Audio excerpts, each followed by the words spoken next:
La mémoire officielle a une date de péremption.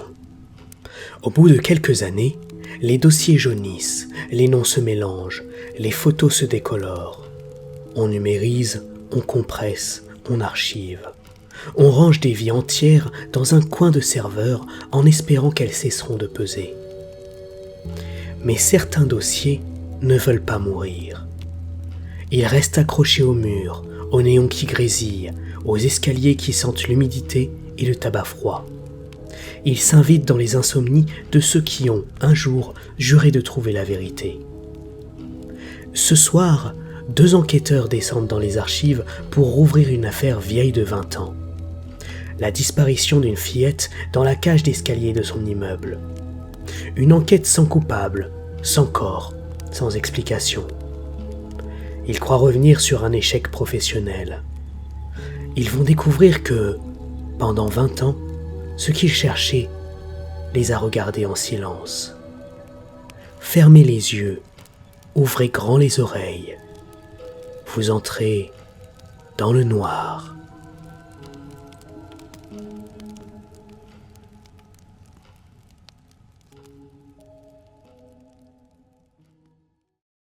Le commissariat ressemblait à un corps épuisé. Les open space étaient plongés dans la pénombre, les écrans éteints dressés comme des dalles noires. Les bureaux abandonnés gardaient la trace de la journée, mugs tachés de café, dossiers empilés de travers, stylos posés en travers de carnets ouverts sur une phrase inachevée. Dans le couloir du sous-sol, 2 silhouettes avançaient en silence. Le commandant Elias Verne ouvrait la marche. 50 ans passés, les traits creusés, les cheveux grisonnants tirés en arrière. Il avait ce genre de fatigue qu'aucune nuit de sommeil ne répare. À sa main droite, toujours le même gobelet de café tiède qu'il finissait par oublier sur toutes les surfaces. Derrière lui, la lieutenant Clara Roussel suivait, une lampe torche à la main. 33 ans, yeux clairs, mâchoire crispée. À force d'enchaîner les dossiers d'homicide, elle avait appris à ne plus trop imaginer les victimes vivantes. Mais cette affaire-là n'était pas comme les autres. Elle le sentait déjà, rien qu'à la façon dont le commandant gardait les épaules trop raides. « Vous êtes sûr de vouloir faire ça ce soir ?» demanda-t-elle, brisant enfin le silence. « On pourrait rouvrir le dossier demain, à froid, avec un peu de monde dans le bâtiment. »« Demain on commencera à démonter les étagères, » répondit Elias sans se retourner. « Ils vont tout passer au scanner, broyer le reste. Je préfère jeter un œil avant que ça devienne une ligne de plus dans une base de données. » Sa voix était calme, mais il avait serré le poing autour de son gobelet. Clara connaissait cette affaire. 27B05, la forêt Manon. Une petite fille de 6 ans, disparue dans la cage d'escalier de son immeuble un 14 novembre, 20 ans plus tôt.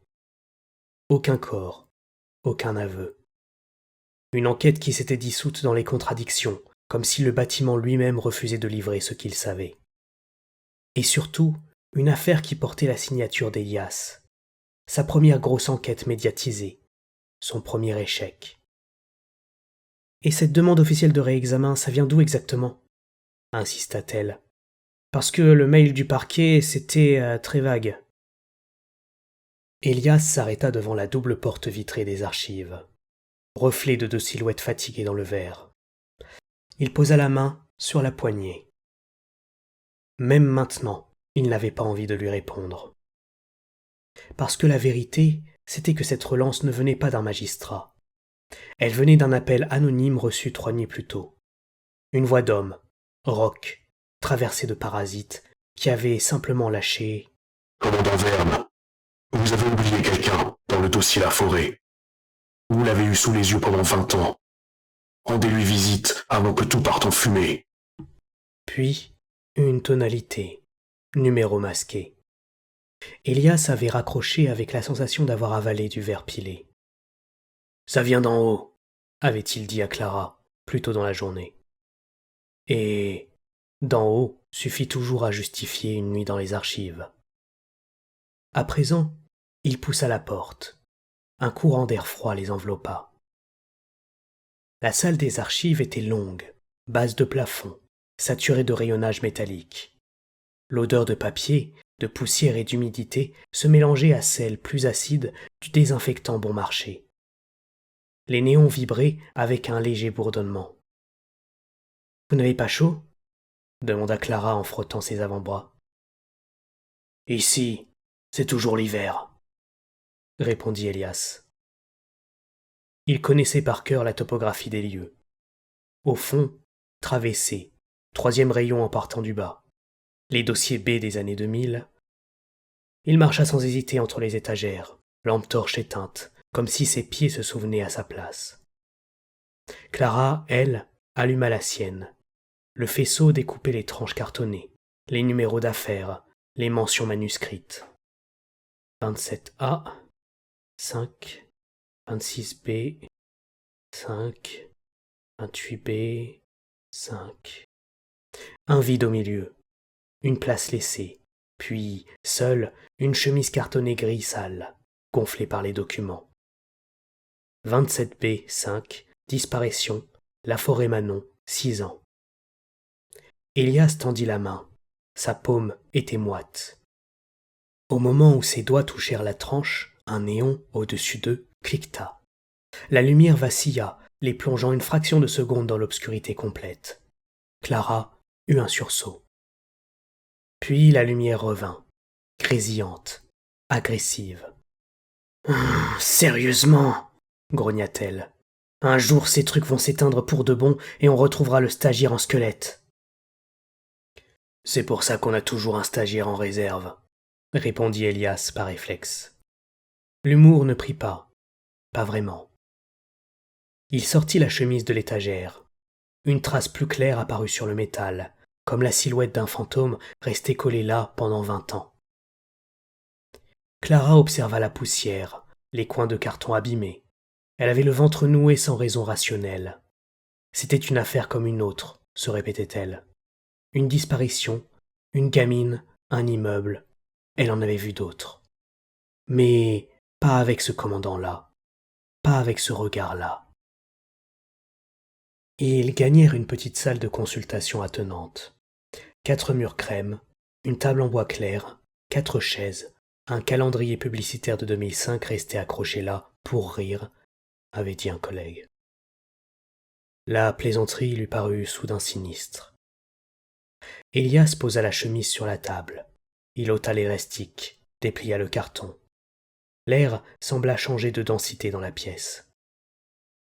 La première page était le rapport initial, tapé à la machine le 14 novembre 2005. Disparition signalée à 17h42. Dernier contact visuel avec la victime entre le rez-de-chaussée et le premier étage de l'immeuble La Forêt. En dessous, une phrase rajoutée à la main, en encre bleu foncé. À revoir le 14 novembre. Clara pencha la tête. « C'est votre écriture » demanda-t-elle. Elias plissa les yeux. Le trait du A, la façon de fermer le 4. Oui, c'était sa main. Mais il n'avait aucun souvenir précis de ce geste. « Je notais beaucoup à l'époque, » répondit-il. « Des rappels de suivi. Peut-être que je voulais me forcer à ne plus lâcher l'affaire. » « Et vous avez relu le dossier chaque 14 novembre pendant 20 ans » releva Clara. La question était simple, mais il y avait là-dessous quelque chose de plus dangereux. L'idée qu'il n'en avait pas mémoire, que la fatigue n'expliquait pas tout. « J'ai relu ce dossier plusieurs fois, » dit Elias. « Je ne me souviens pas de chaque date, ni de chaque nuit blanche. » Clara ne répondit pas. Elle ouvrait déjà les autres documents. Photos en noir et blanc, la façade de l'immeuble, la cage d'escalier, la cour, le bac à sable, des croquis de la cage, le plan sommaire des paliers, les boîtes aux lettres. Au milieu, une photo d'identité. Petite fille aux cheveux attachés, sourire timide, t-shirt avec un lapin rose. En bas, au feutre, La Forêt Manon, 6 ans. « C'est vous qui avez pris cette photo ?» demanda Clara d'une voix plus douce. Elias sentit un poing se serrer dans sa poitrine. « Au centre social, oui. Ils avaient besoin de clichés pour les fiches scolaires. C'était avant tout ça. » Avant les gyrophares, les journalistes, les accusations, les doigts pointés vers la police qui n'avait pas su protéger un enfant. Avant que le visage de Manon ne le fixe depuis le coin de chaque bureau, dans chaque reportage. Clara reposa la photo avec précaution. Elle ne pouvait pas s'empêcher d'imaginer le moment où la gamine avait posé. Qui tenait l'appareil? Qui était derrière, hors cadre? Qui savait déjà? Une feuille attira son regard. Papier ligné, arraché à un cahier, troué en bordure. Dessin au feutre noir. Une silhouette haute, sans visage, une sorte de rectangle autour, hachuré. À côté, un petit personnage aux cheveux en bâton. En dessous, en lettres hésitantes, « C'est lui qui m'appelle dans l'escalier. » Ça, y avait pas ça dans la copie numérisée, dit Clara. Je m'en souviendrai. Elias se redressa. Le dessin que la psychologue nous avait montré, murmura-t-il. Le substitut n'avait pas voulu le verser officiellement au dossier. Trop interprétatif, qu'il disait. On a gardé une copie officieuse. Mais la feuille portait le tampon du tribunal, en coin, numéro de pièce, comme si finalement elle avait fait le trajet complet. Ou comme si quelqu'un l'avait replacé là. Clara sentit un frisson lui courir le long de l'échine. On est combien en ce moment à avoir un accès libre au fichier? Demanda-t-il. Nuit comprise. Officiellement? Vous, moi, le planton de nuit, le chef de poste. Officieusement, n'importe qui avec une mauvaise clé et une bonne excuse. Elias essayait de garder sa voix neutre, mais il sentait monter ce vieux mélange d'adrénaline et de honte qu'il avait rongé lors de l'enquête. Ils avaient raté quelque chose. Ils l'avaient toujours su. Mais quoi? Clara, elle, continua de fouiller la chemise. Ses doigts butèrent sur un objet lourd, coincé en bas. Un enregistreur sonore, un vieux modèle rectangulaire avec des boutons gris usés. Une étiquette jaunie scotchée dessus. 27B05, audition. Il était là la dernière fois que vous avez consulté le dossier? Demanda-t-elle. Il allait dire oui, par réflexe. Mais l'image qui lui venait en tête datait d'avant. Une autre salle, un autre bureau, un autre magnétophone. Pas celui-là. Non, admit-il, ou alors je ne m'en souviens pas. Clara posa l'appareil au centre de la table. Le bouton lecture était enfoncé à moitié, comme s'il avait été stoppé en pleine écoute. On vérifie? Sa voix tremblait légèrement. On vérifie, confirma Elias. Elle appuya. Un souffle de bande magnétique saturée envahit la pièce. Puis une voix masculine, grave, éraillée par les années. La sienne. Audition du commandant Elias Verne. Division criminelle. À propos de l'affaire 27B5. Le 14 novembre 2025. Clara sentit son estomac se retourner. Elle releva les yeux vers Elias. Il était blême. « C'est votre voix ?» murmura-t-elle. « Mais la date ?» « Nous sommes le 14 novembre 2025, pensa-t-elle, 22h43. Sur l'enregistreur, la voix continua, calme, comme lue depuis une feuille. « Il y a quelque chose que nous avons raté. Quelque chose qu'on avait sous les yeux dès le début. Un temps que ça nous regarde. Ce soir, on ouvre. » Clara appuya violemment sur pause. Le bouton cliqueta. Le silence revint, épais. Elle déglutit. « Commandant, on n'a jamais fait cette audition. Pas tant que j'étais là en tout cas. » Elias passa une main sur son visage. Sa peau était froide au toucher. « Non, confirma-t-il. On l'a pas encore faite. » Le « encore » glissa malgré lui. Il le sentit trop tard pour le retenir. « Qu'est-ce que ça veut dire ?» demanda Clara. Il secoua la tête, comme pour chasser une migraine qui commençait derrière ses yeux. Ça veut dire qu'on est deux à être crevés, qu'on a de la poussière dans les sinus et que quelqu'un quelque part s'amuse avec nous. Il se leva brusquement. On va sur les lieux, dit-il.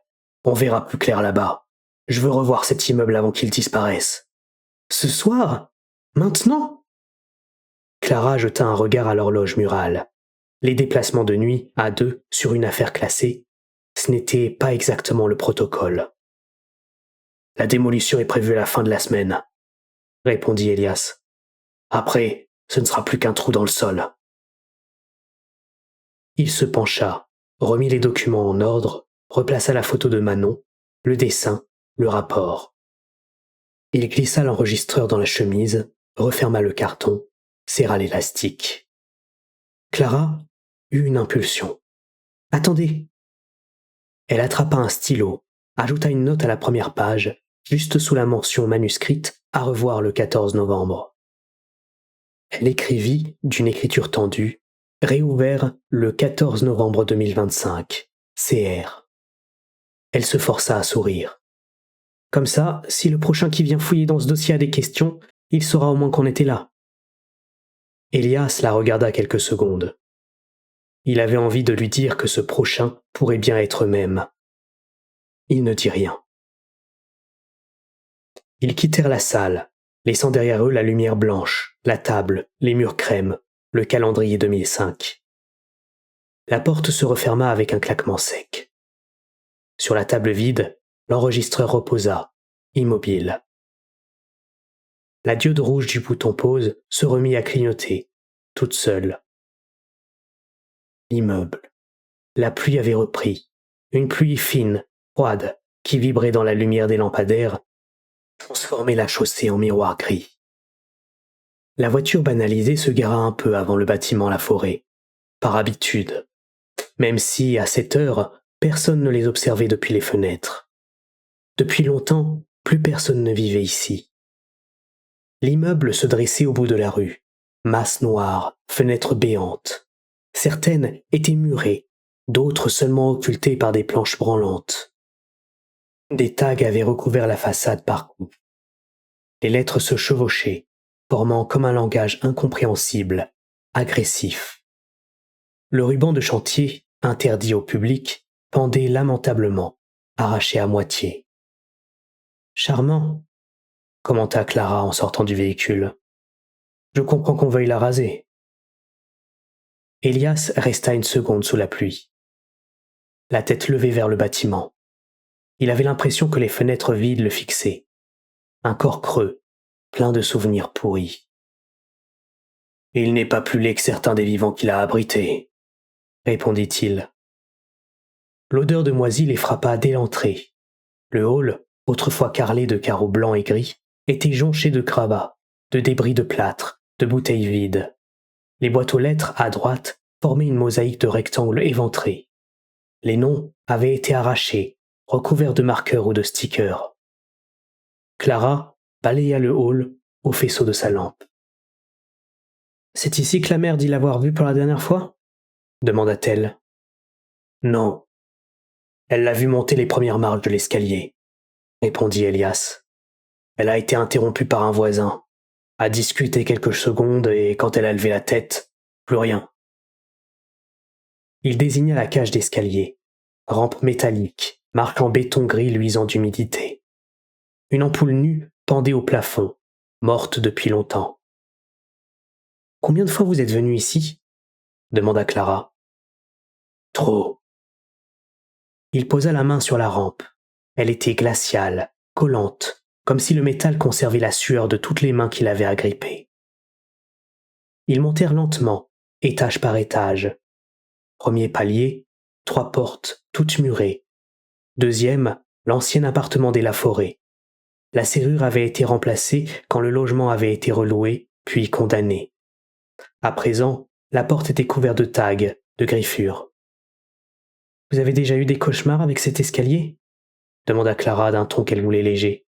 « Je ne rêve pas de cet escalier, » répondit Elias. « Je rêve du silence qu'il fait quand on l'appelle et qu'il ne répond pas. » Ils continuèrent jusqu'au dernier étage. Le toit était condamné par une porte coupe-feu cadenassée. À l'époque, elle fermait mal. Tout le monde l'avait dit.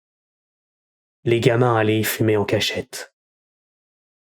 On a cherché des traces de lutte ici, des fibres, des cheveux, des marques, continua Elias. Rien.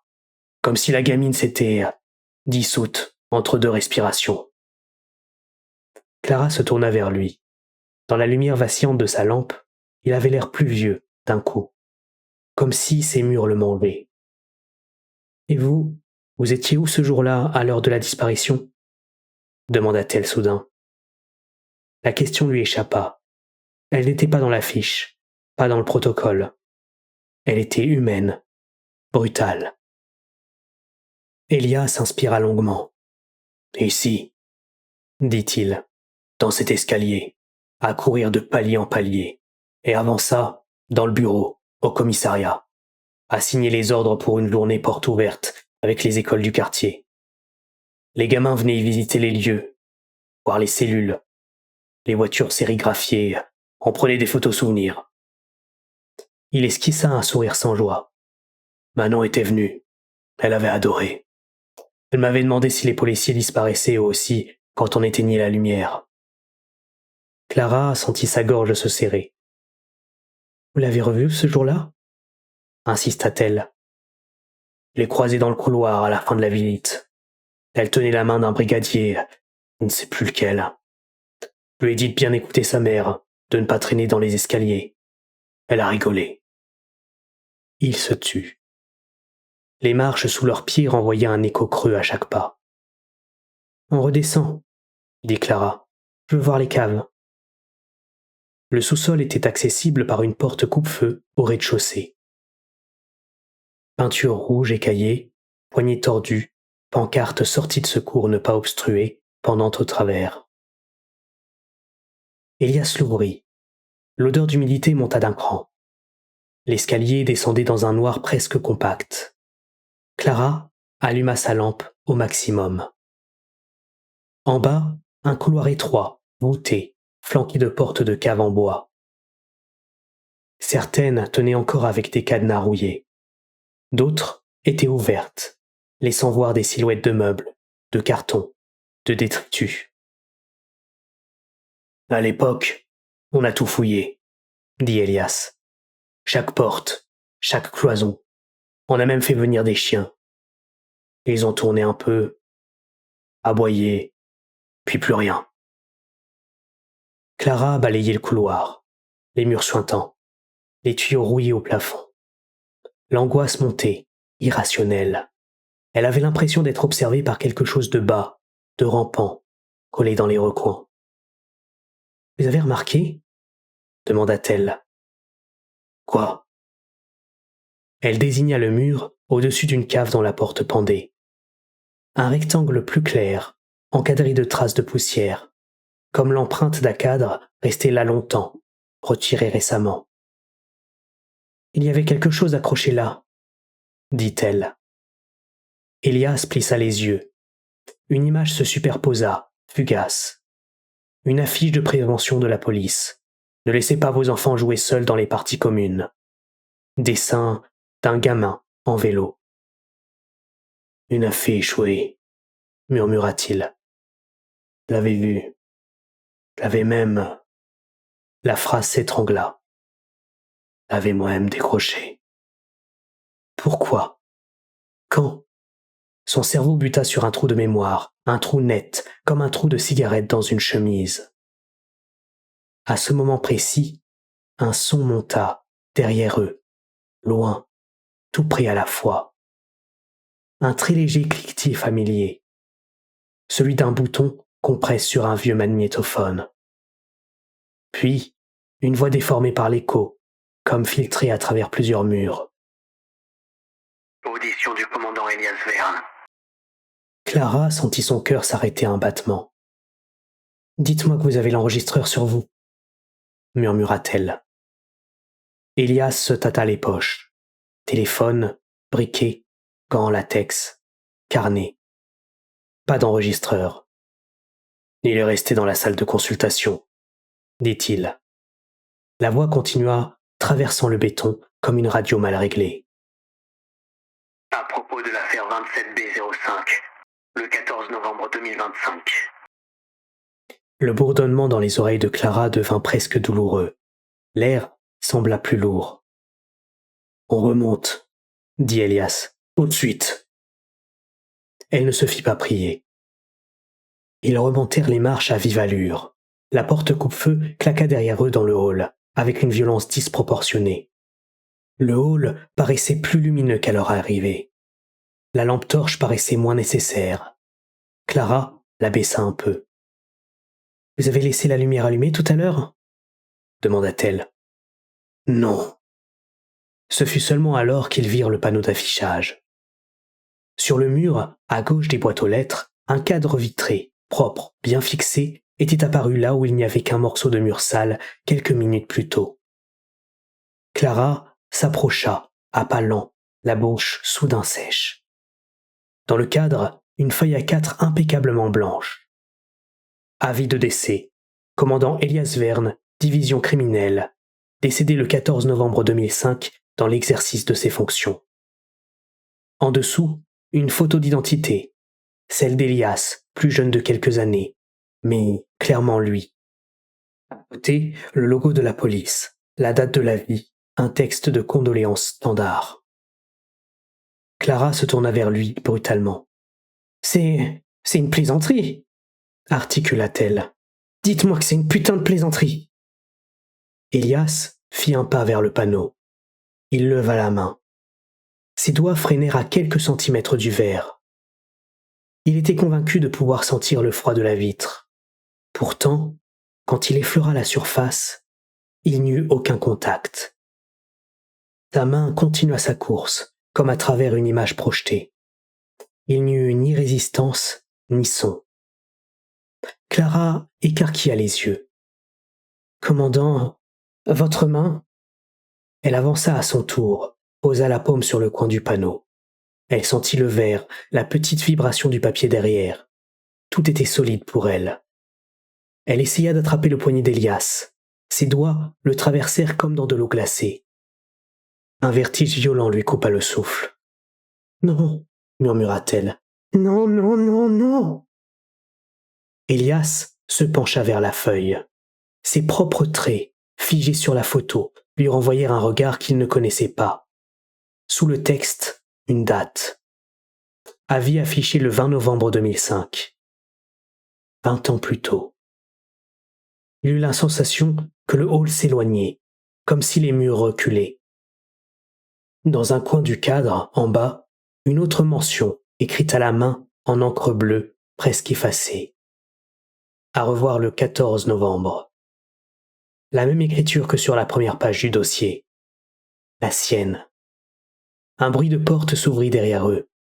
Clara sursauta. Elias resta figé devant son propre avis de décès.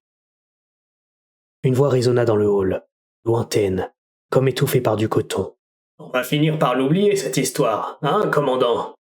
La phrase semblait venir de partout et de nulle part. Clara se retourna, les yeux agrandis par la panique. Le hall derrière eux n'était plus tout à fait le même. Les boîtes aux lettres paraissaient plus neuves, le carrelage moins sale. Une odeur de peinture fraîche se mêlait à celle de l'humidité.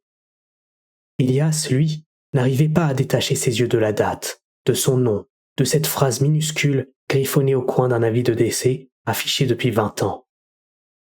À revoir le 14 novembre. Ils ne venaient pas de rouvrir ce dossier. Ils y revenaient. Encore. Et encore. Clara le comprit au moment exact où son propre reflet, dans le verre, se mit à se dédoubler. L'une d'elles avait l'air comme elle, maintenant. L'autre portait un uniforme légèrement différent, comme une photo d'archive. Un froid irréel se mit à couler du panneau dans tout son corps. « Commandant, » souffla-t-elle, « on est quoi exactement là ?» Elias ouvrit la bouche. Aucun son n'en sortit. La lumière du hall vacilla une fois, puis s'éteignit complètement.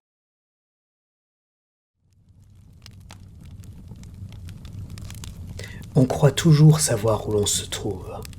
On croit être dans un couloir, un commissariat, un immeuble condamné. On croit marcher linéairement du passé vers l'avenir, jour après jour, dossier après dossier. Et puis parfois, on comprend qu'on tourne en rond, qu'on revient toujours au même endroit, à la même date, à la même phrase griffonnée sur un coin de papier. Que ce qu'on pensait fouiller est en train de nous fouiller nous. 2 enquêteurs viennent de découvrir un avis de décès qui porte le nom de l'un d'eux. Un document affiché depuis 20 ans, qu'ils n'avaient jamais vraiment regardé. Un reflet qui commence à se dédoubler. Alors, où sont-ils vraiment ? Dans un hall d'immeuble en ruine ? Dans les couloirs de leur propre mémoire ? Ou coincés dans un dossier qu'on n'a jamais laissé se refermer ? La suite de leur enquête vous attend. Mais attention, quand on suit trop longtemps les morts, on finit parfois par comprendre qu'on a cessé d'être des vivants depuis longtemps. Préparez-vous à vous enfoncer un peu plus dans le noir.